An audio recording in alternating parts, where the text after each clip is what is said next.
자, 요즘 하드화되고 있는 2차전지, 특히 에코프로 BM에 대해서 제 나름대로의 관점을 말씀드리도록 하겠습니다. 먼저 작년에 나왔던 뉴스가 되겠습니다.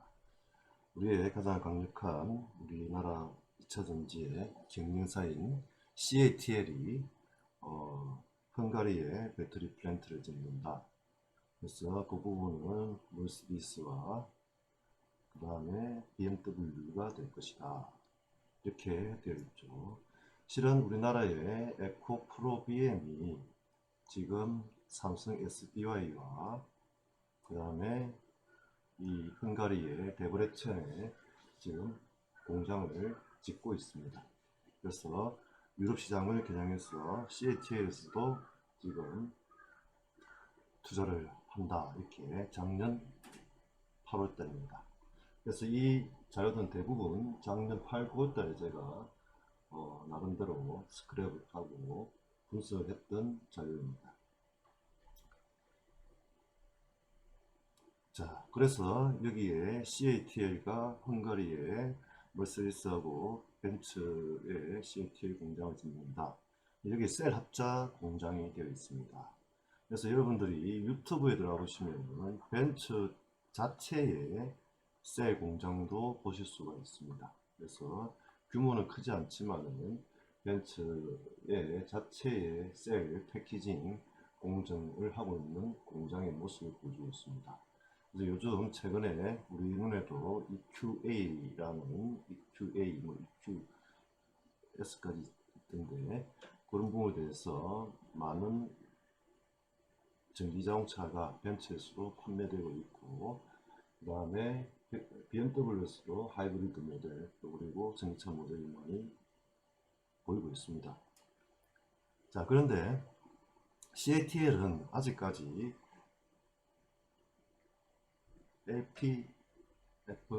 LFP죠. LFP 리튬 철인 이 배터리가 세계에서 최고죠.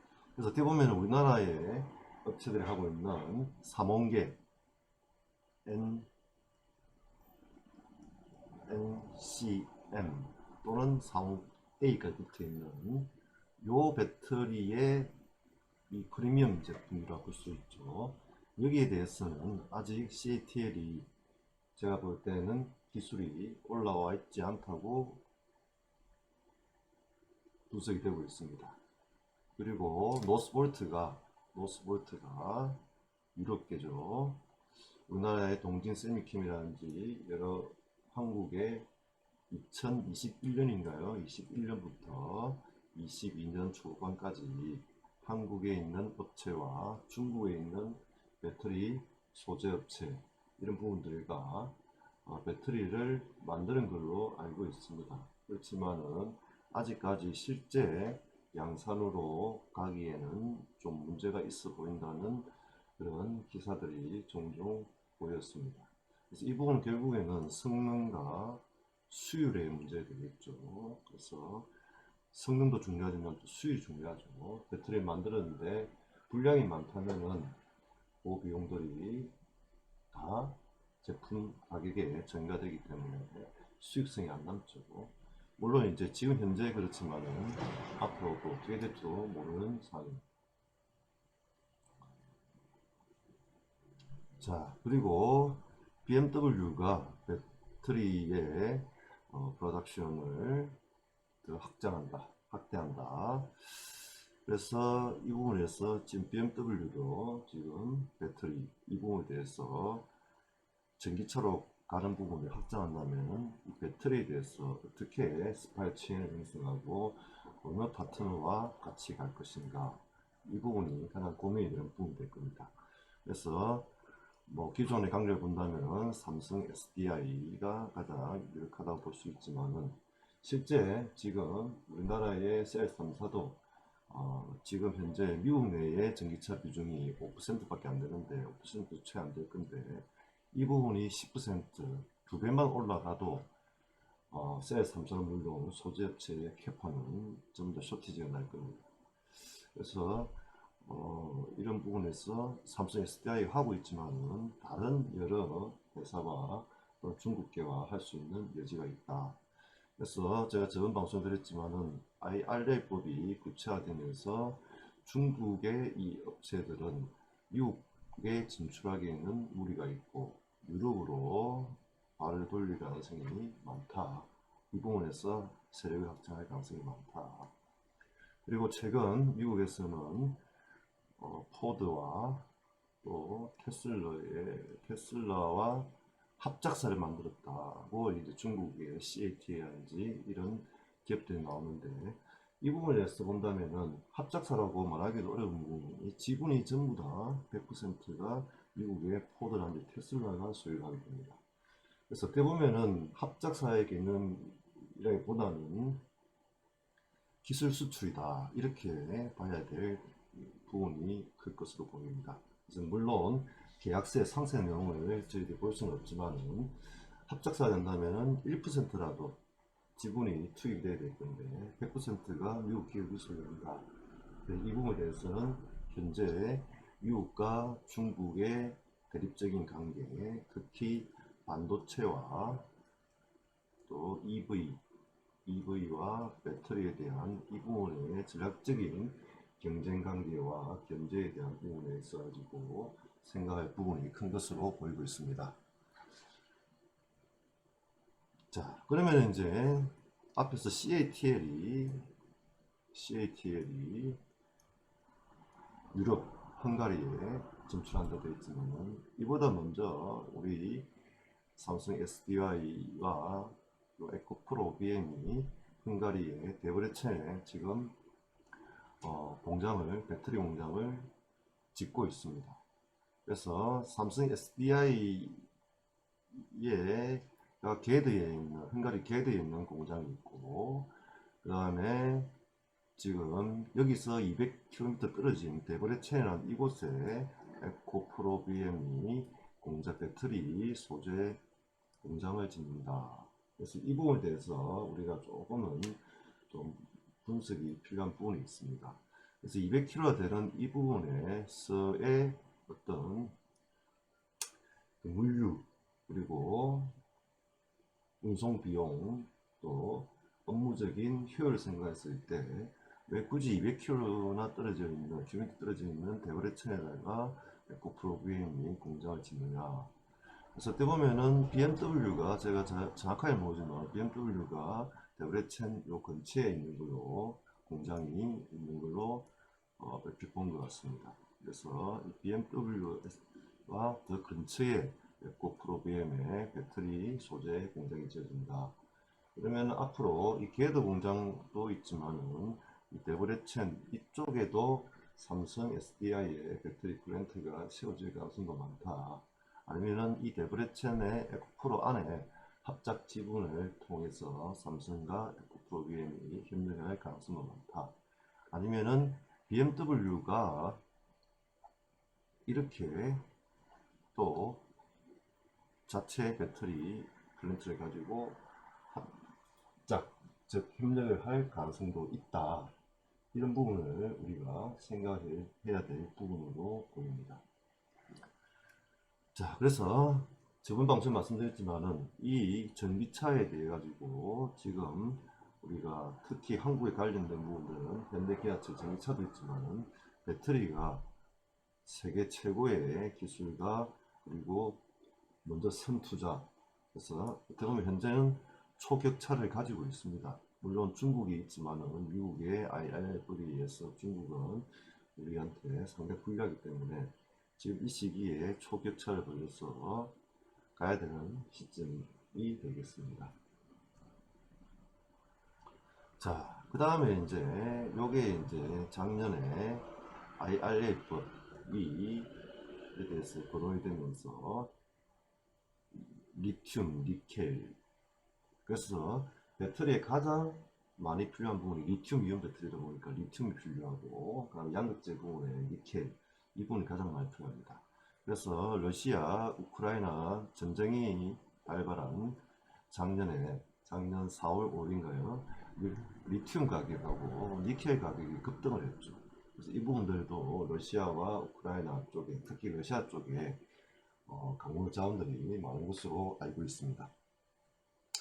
그래서 이런 부분에 대해서 이제 리튬 가격의 급속한 변동이 또 이 2차 전지와 EV 시장에 변동을 줄 수도 있습니다. 자, 그런데 이제 요즘 뜨는 데가 있죠. 뜨는 나라가 인도네시아가 상당히 이 리튬이나 니켈 때문에 많은 관심을 받고 있습니다. 그래서 이 부분만 잘 되더라도 인도네시아는 막대한 부를 일굴 수 있는 일구고 발전할 수 있는 국가가 되고 있습니다. 그리고 지금 테슬라의 기가 팩토리가 한국에 온다는 말이 있었지만 제가 볼 때는 현실적으로 한국의 임금비라든지 그리고 인구 그리고 시장 자체 내수 시장 규모를 봤을 때 테슬라가 올 확률은 그렇게 높지는 않다고 보고 있습니다. 물론 왔으면 좋겠지만은 인도네시아나 인도나 이쪽이 될 가능성이 더 많다고 저는 보고 있습니다. 그래서 어떻게 보면은 인구라든지 임금비라든지 또 광물에 대한 그런 부분들 그리고 어차피 테슬라도 테슬라 자체의 배터리를 이제는 갖고 가야 되기 때문에 그래서 4680 배터리가 얼마나 지금 수율이 올라와 있고 탑재가 될 수 있는 사항인지는 아직은 비밀로 되어 있지만 언젠가는 밝혀지게 되겠죠. 그래서 이 부분은 제가 유추한 부분을 이 마지막 영상 부분에 좀 포함을 시키도록 하겠습니다. 자, 그래서 여기 보면 배터리의 동맹이 있어가지고 SK온과 포드 공업이 있습니다. 그래서 미국에서 사신 분들 알겠지만 F150 포드의 픽업 트럭이죠. 그다음 램도 있고 여러 가지 브랜드가 있는데 이 픽업 트럭이 상당히 많이 팔리죠. 한국에서도 제일 많은 차종이 1톤 트럭이라는 말이 있습니다. 단일 차종으로. 특히 미국 같은 경우는 생활 환경에 기반해서 픽업 트럭이 가장 많이 팔리는 차종입니다. 그래서 포드가 이 부분을 먼저 전동화를 하고 있죠. 그래서 애플로 전동화를 하고 있고 이 부분에 SK온의 배터리가 들어가고 있습니다.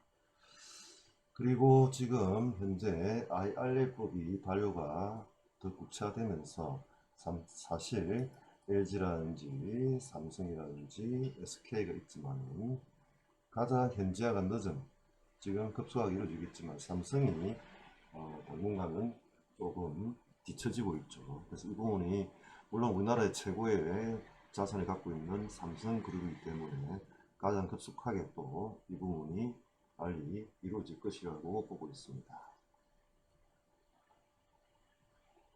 그래서 포드와 여기에 SK의 블루오벌 SK 블루오벌이 포드가 그 엠블렘 말 쓰는 거죠. 그래서 실제 지금은 포드는 SK, 다음에 스텔란티스는 처음에 LG만 하려고 했다가 캐파가 모자랄 것 같으니까 삼성까지 같이 하고 여기에 코스모 신소재가 일부를 하는 걸로 같이 투자한 걸로 되면서 주가가 상당히 많이 올랐죠. 제가 지금 요 기사를 보여드리는 이 시점에 아마 신고가 찍었다고 한 게 한 6만원, 7만원, 8만원 그때였던 걸로 기억이 나고 있습니다. 자, 그 다음에 이제 또 다른 폭스바겐이라든지 미국의 가장 처음에 파는 폭스바겐이라든지 이런 쪽에서도 미국 시장에서 미국에서 공장을 지어야 될 거고 그다음 그게 배터리에 대해서 힘력 관계가 형성이 되어야 될 겁니다. 그래서 이런 부분에 대해서 우리나라의 대기업 3사와 그리고 우리나라의 특히 양극재 소재기업 그래서 포스코, 퓨처엠 그리고 에코프로, LNF 그다음에 코스모신 소재가 많은 역할을 하게 될 것으로 전망하고 있습니다. 자, 그러면은 주가를 보게 되면은 이게 14만 얼마죠? 에코프로가 이게 작년 9월달입니다. 9월달. 이때는 에코프로는 급등을 하고 포스코 케미칼도 급등을 하고 에코프로와 NLF는 IRA의 그런 규제 때문에 힘들어질 거다. 그래서 폭락을 시켰죠. 그래서 BM과 에코프로 BM과 NLF는 폭락이 되는 시점에 에코프로는 제가 알기로는 7월 10 며칠 날 실적 발표되면서 68,000원인가 하는 주가가 이때도 13만원, 약 2배 이상 올랐습니다. 지금은 이당 찍고 있는 지금은 오늘 하나증권의 매도 리포트 때문에 80만원 찍고 내려가 있죠. 그래서 상당히 어떻게 보면 이상 가이라고 볼 수 있는 부분이 있습니다. 그리고 그때 에코프로 베인 같은 경우는 지금 이 방 찍고 있는 순간 30만원을 찍고 내려와 있는 상황인데 30만원인데 이때 13만원까지 13만 5천원까지 갔던 게 이 IRA 법 때문에 조정을 심하게 받았죠. 거의 공매도를 치면서 패대기를 쳤죠. 그렇지만은 저는 이때도 에코프로 BM이 에코프로보다는 훨씬 낫다. 왜냐하면 에코프로 BM 뒤에 설명드렸지만 에코프로와 에코프로 BM 지분 관계가 있지만 실제 매출과 성장성이 결국에는 에코프로의 것은 아직은 별로 없다. 전부 다 BM 것이다. 이렇게 보면 됩니다. 자, 그럼 그때 제가 그 에코프로의 재무제표를 한번 봤습니다. 그래서 어제 발표된 재무제표가 에코프로 BM으로 따진다면 매출이 분기 매출이 여기에 2조니까 이게 매출액이 7천억이죠. 7천억이니까 2조니까 이때만 보더라도 엄청나게 많이 증가를 했다. 이렇게 볼 수 있죠.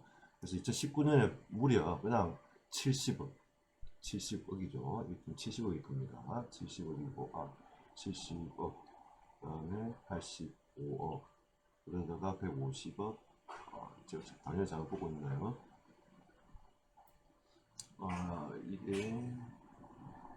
이게 연결 점적이기 때문에 아마 1900억입니다. 1900억.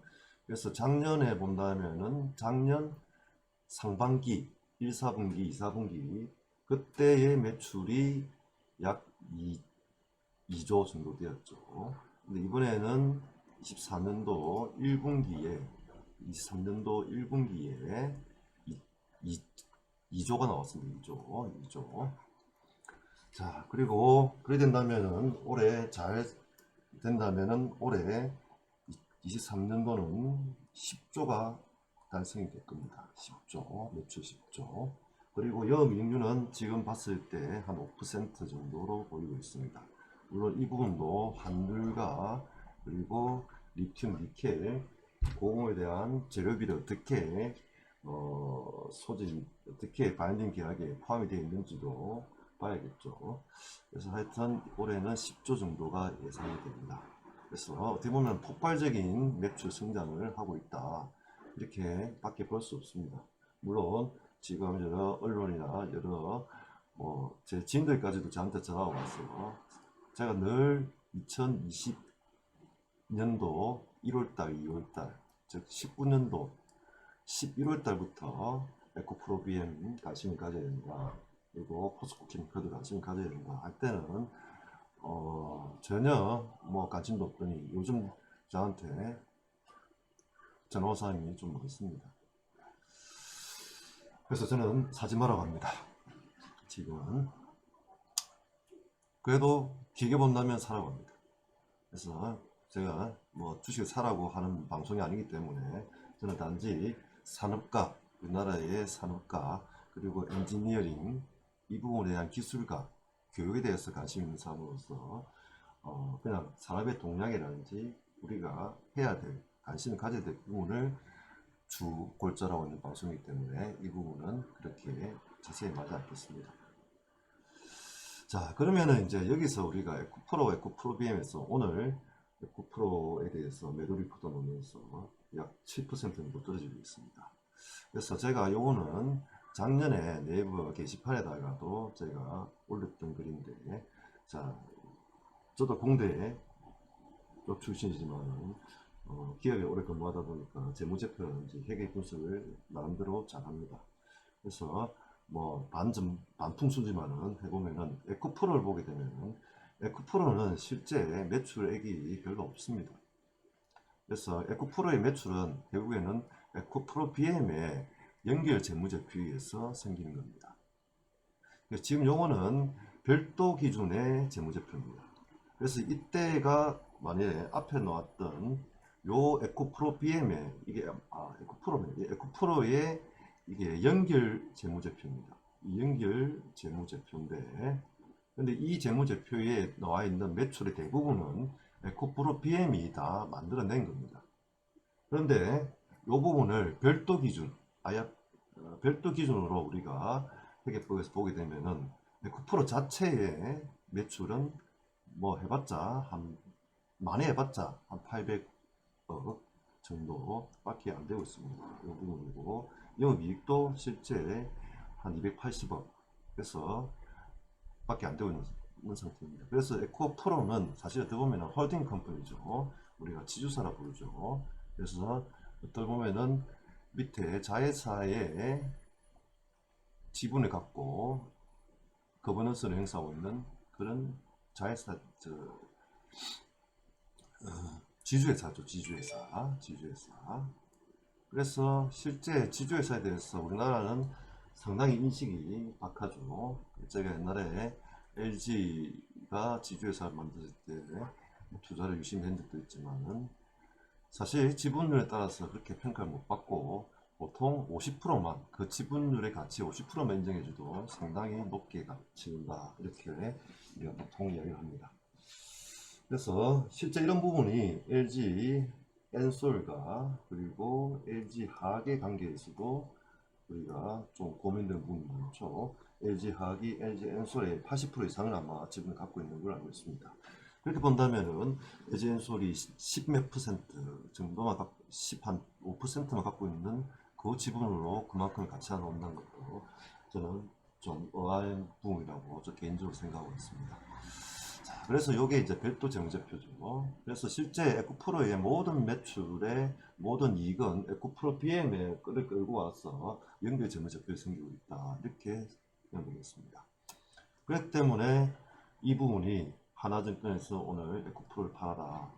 이 부분은 저는 상당히 공감합니다.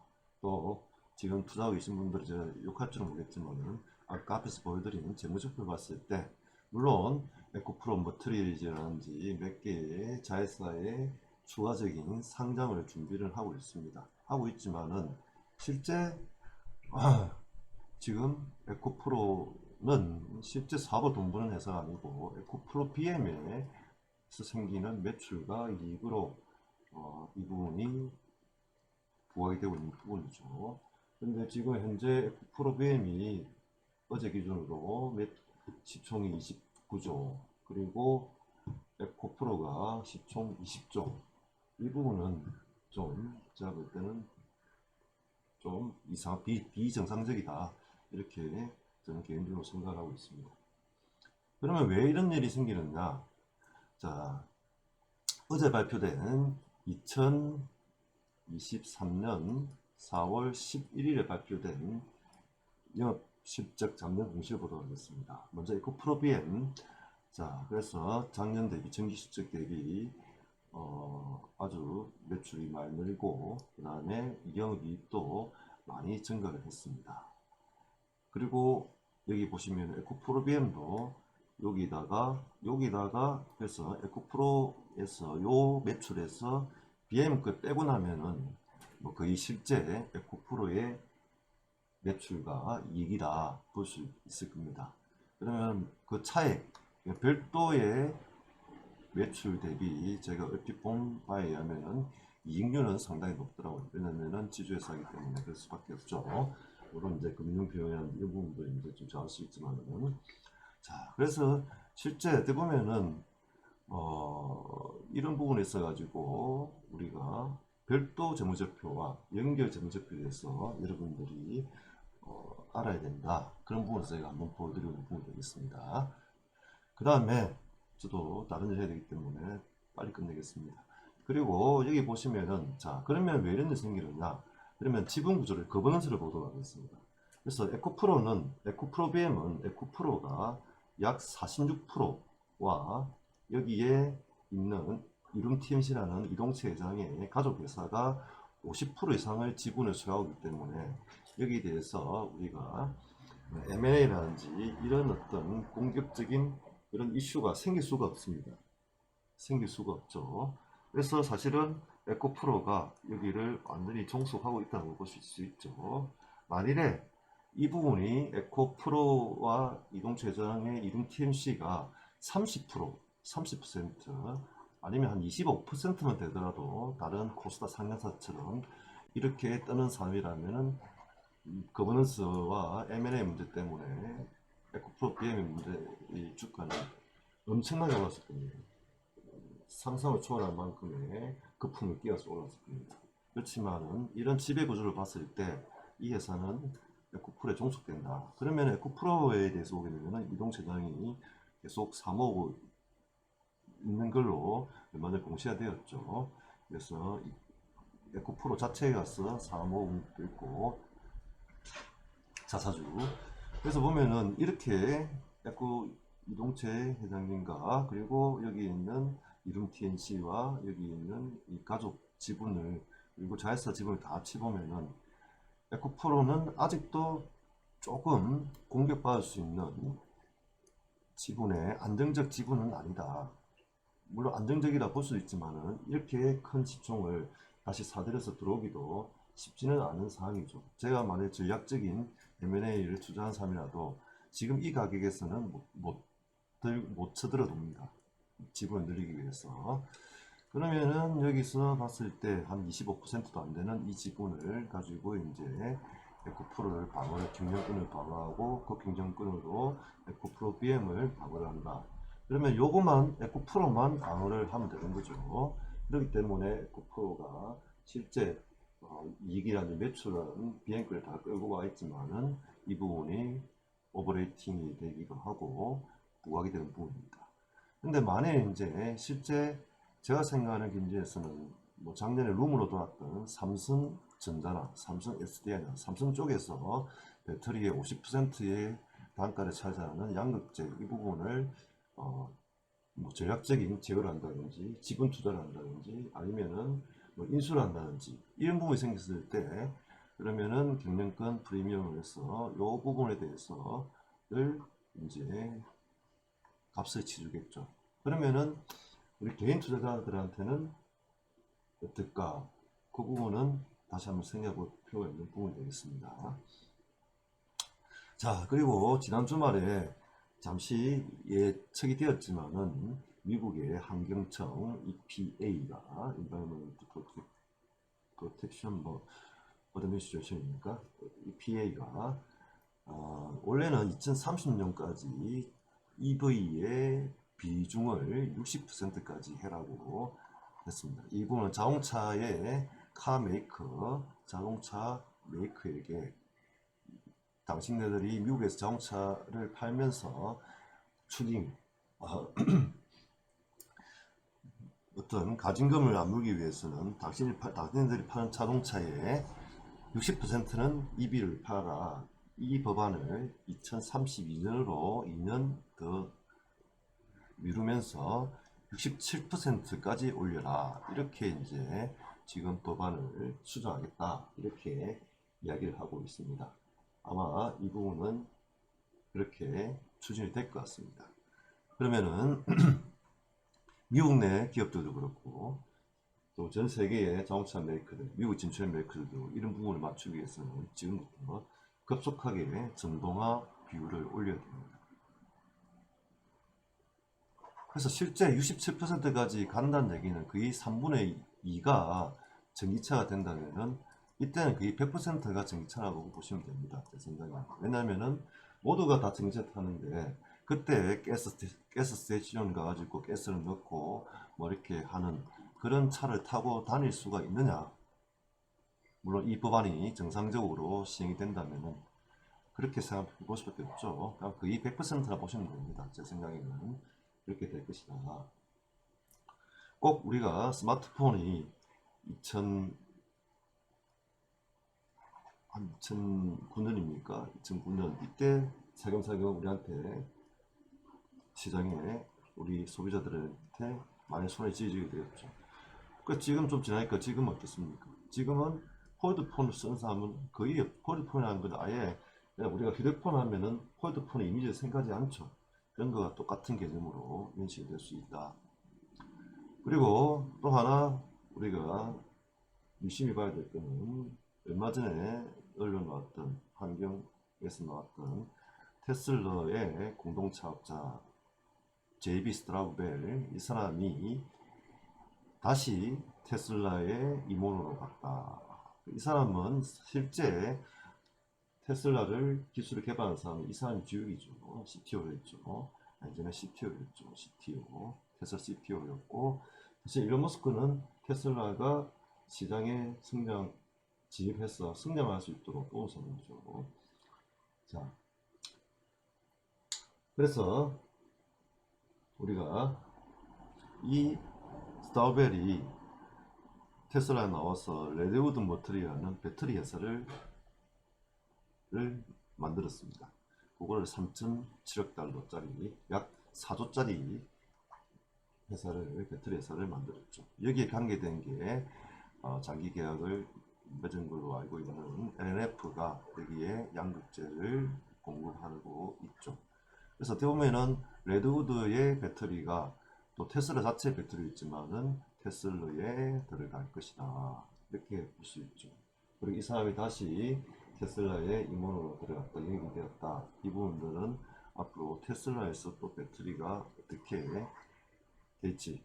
오히려 테슬라가 이제는 미래에는 배터리의 주 메이커가 되고, 그리고 자율주행, 풀 셀프 드라이빙, FSD 이 부분에 전문 회사로 이 부분이 주력이 될 확률이 또 많다 이렇게 말씀드리겠습니다. 그래서 작아지면은 지금 EPA법의 변경과 그리고 최근 급등한 2차전지 이 부분에 대해서 제 나름대로의 견지를 여러분들에게 말씀드렸습니다. 감사합니다.